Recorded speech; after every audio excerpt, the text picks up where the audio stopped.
देश भर में जारी कोरोना टीकाकरण के बीच कई जगहों पर भ्रामक खबरें और अफवाहें भी फैलाई जा रही हैं, जिसके बाद वैक्सीन को लेकर लोगों के मन में कई सवाल उठ रहे हैं।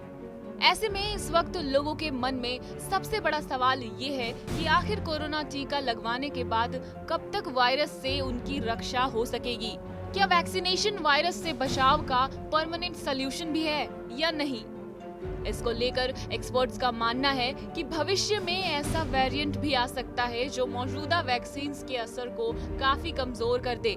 ऐसे में साइंटिस्ट दो दिशा में काम कर रहे हैं।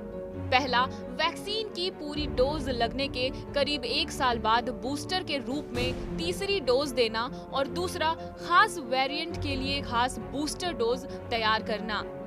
अमेरिका के नेशनल इंस्टीट्यूट ऑफ हेल्थ ने बूस्टर डोज का असर जानने के लिए हाल ही में फुली वैक्सीनेटेड लोगों का क्लिनिकल ट्रायल शुरू कर दिया है। फाइजर ने भी दोनों विकल्पों को जांचने के लिए ट्रायल शुरू किया है।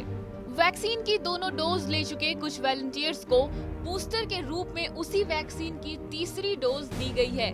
इसी ट्रायल में दूसरे समूह को बीटा वेरिएंट के लिए तैयार खास वैक्सीन की डोज दी जाएगी। ब्रिटेन और दक्षिण अफ्रीका वैक्सीन के तीसरे डोज के अलावा खास वेरिएंट के लिए खास बूस्टर डोज पर रिसर्च कर रहे हैं।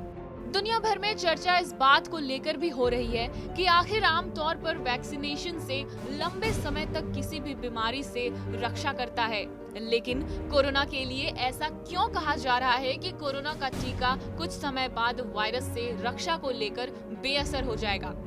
ऐसे में आपको बता दें कि वैज्ञानिक कोरोना की मौजूदा वैक्सीन के असर के समय को लेकर फिलहाल कोई पुख्ता दावा नहीं कर रहे हैं। ऐसा इसलिए क्योंकि बड़ी संख्या में आम लोगों को वैक्सीन लगना कुछ महीने पहले ही शुरू हुआ है। अमेरिका में university of Maryland school of medicine के वैक्सीन विशेषज्ञ और AIH के बूस्टर ट्रायल की अगुवाई करने वाले डॉक्टर कर्स्टन लाइक का कहना है कि हम क्लिनिकल ट्रायल्स में ये भी नहीं जान सके हैं कि कोरोना वैक्सीन के 1 साल बाद हमारा इम्यून रिस्पॉन्स कैसा होगा।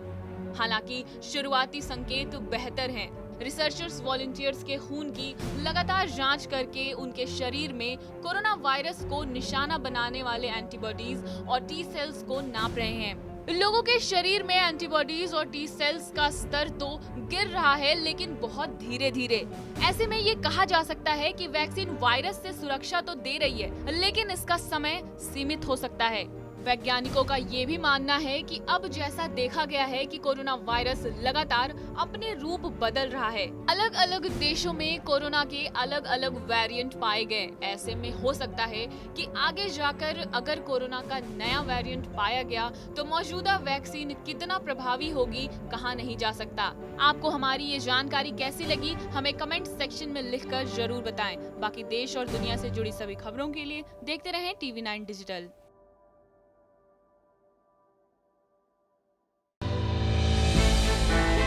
हमने की गलती फिर एक बार, कोरोना ने किया दोबारा प्रहार। मास्क, 2 गज दूरी, करें अपनी सुरक्षा पूरी। कोरोना टीका हम सबको लगाना है, मिलकर साथ समझदारी से कोरोना को हराना है।